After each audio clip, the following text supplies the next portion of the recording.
Hello, this is Survival-gyver, and today we're reviewing a 1982 F100.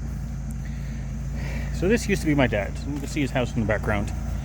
So my dad passed away about 3 weeks ago, and August 3rd, I think it was. And he willed his old pickup truck to me because I'm the only one that's really working on it, maintaining it, trying to keep it running. So here she is.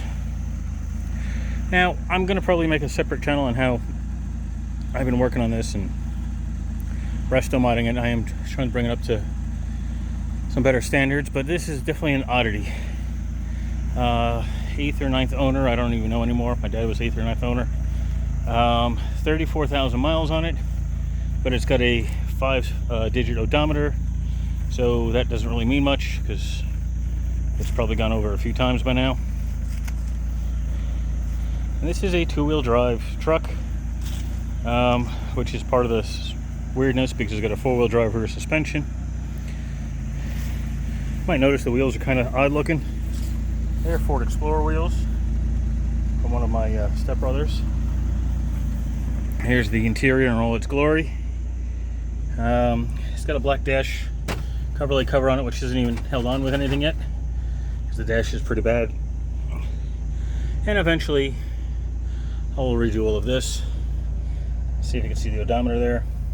34,232. Temperature on the dash is not working, so that's interesting. I'm gonna have to fix that. Oil pressure is low, but I am on a hill, so that could be anything.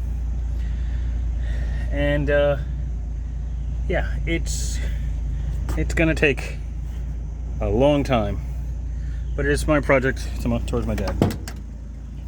So he was a carpenter. I'm a mechanic, so I am going to be working on this. It does have twin tanks.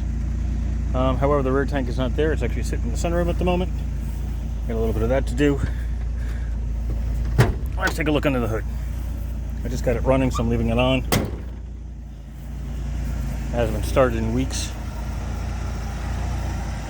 You know, this is Grandpa's toy. But yeah, hood needs some work. I mean, it needs a paint job.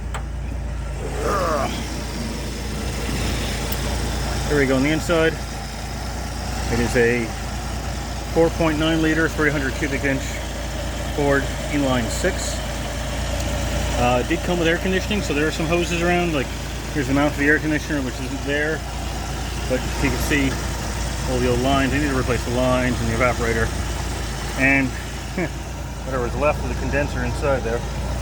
But that's not here nor there.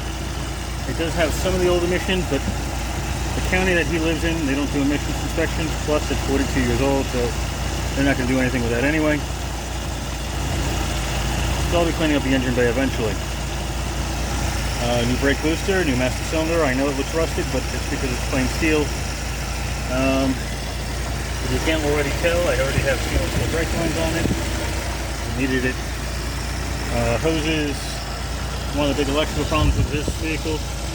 Here's a starter solenoid. There's an ignition control module down there, I think. No, that's the voltage regulator for the alternator. It's a 36 amp alternator.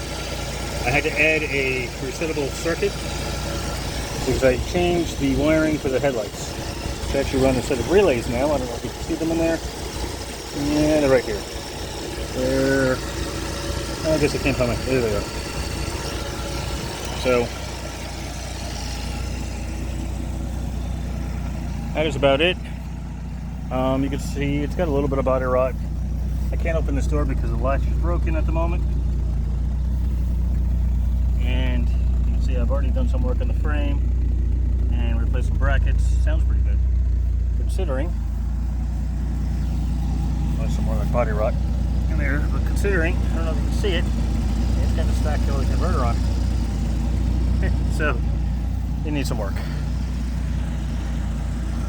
But that's it. So I'm going to make a channel on this. If anybody has any ideas for names, I'd be interested. It's damaged rotten hood too. It's my dad's property. If anybody has any solutions or names or ideas, name a new channel. You're very much appreciated. And that's it. Thank you for watching. Have a glorious day.